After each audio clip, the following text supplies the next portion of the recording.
Alright guys, today we're taking a look at the Reate Tashi Baruka baby machine frame lock.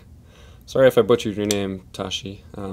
Anyways, this is a really cool knife. It doesn't look like it would be that comfortable in the hand, but once you pick it up and like hold it, it's quite nice actually. I mean, you've got this kind of cut out for your pointer and middle finger, and then your other fingers just kind of rest nicely there.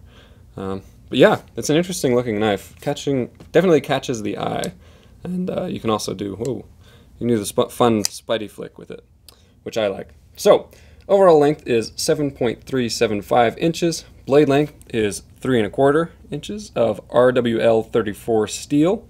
There you've got the maker mark right there. It's a cool design. The handle length is 4.125 inches of titanium. This one is just the gray titanium finish, the normal color of titanium, but you can get the anodized blue one as well, and it is, this one really catches my eye. So overall weight is 4 ounces, and here is your tactical clothespin for size comparison. And you've got a pocket clip for tip-up right-handed carry only. And yeah, guys, go ahead and buy this at bladehq.com. This is the Reate Knives Baby Machine.